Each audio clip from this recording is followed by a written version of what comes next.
Professional sports are full of elite talent, but performance often fluctuates under high stress.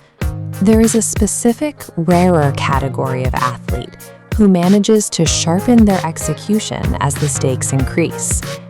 Didier Drogba's childhood required an early, forced adaptability. When he was only 5 years old, his parents sent him thousands of miles away to live with his uncle in France. This early separation necessitated a level of resilience that would eventually underpin his professional career. Unlike the typical football prodigy, Drogba was a late bloomer. Because coaches doubted his speed and late start in the sport, he spent years focusing on physical conditioning and finishing drills to bridge the gap between himself and the league's established stars. When Chelsea paid a massive transfer fee to bring him to London, the move was met with immediate skepticism. The English media questioned if a striker with his profile could justify the high price tag in the faster, more aggressive Premier League. Manager Jose Mourinho ignored the critics.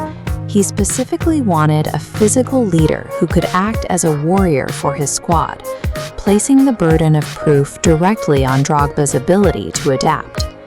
Because Drogba had navigated a fractured childhood and early career rejection, he entered the Premier League with a psychological durability that allowed him to turn that external scrutiny into a competitive advantage. Drogba adapted to the league's aggression by staying late after every training session. He focused on building the specific physical strength needed to shield the ball and the technical precision required to finish under heavy contact. He soon established a reliable pattern at Chelsea.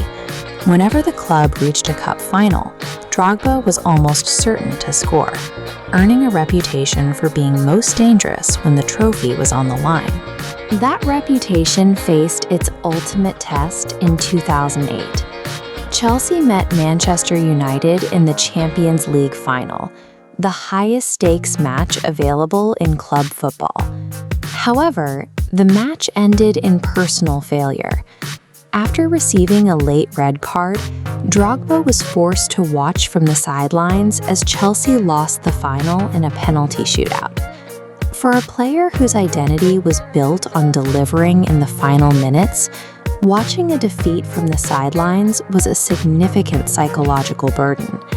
He had to reconcile his status as a big game hero with the reality of a visible public mistake. 4 years later, he returned to the same stage. The 2012 Champions League final saw Chelsea as massive underdogs, facing a dominant Bayern Munich squad in Bayern's own home stadium. With only minutes remaining and Chelsea trailing 1-0, the possibility of another European disappointment was rapidly becoming the likely outcome. In the 88th minute, Chelsea won a corner. Drogba rose above the defense to meet the cross, driving a powerful header into the net to force the game into extra time. The match was eventually decided by a penalty shootout. Stepping up for the final kick, Drogba scored, securing the win with no visible hesitation. Delivering Chelsea's first European title with his final touch of the ball validated his role as a specialist in high-pressure moments. Despite his success in London, the most significant high-stakes situation he ever influenced took place far from the professional pitches of Europe. His homeland, the Ivory Coast, was engulfed in a civil war that had lasted for years, resulting in thousands of deaths and a conflict that fractured families across the nation.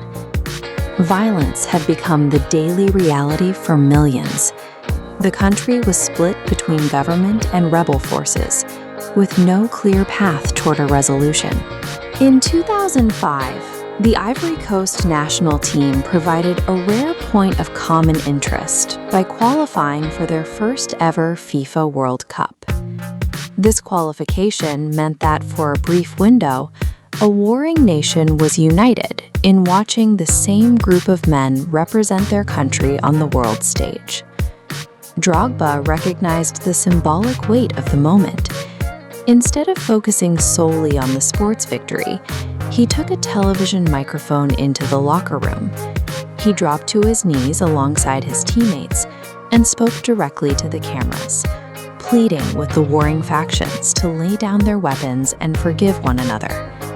Within days of his message being broadcast, a national ceasefire was announced. While the conflict had deep roots, his appeal provided the necessary momentum for a pause in the violence. He later reinforced this peace by organizing an international match in Bouaké, a former rebel stronghold, which allowed citizens from both sides of the conflict to share the same stadium. By utilizing the visibility of a World Cup qualification to challenge a national conflict, Drogba proved that a sporting platform can provide the symbolic leverage needed to pause a war and begin the process of national unity.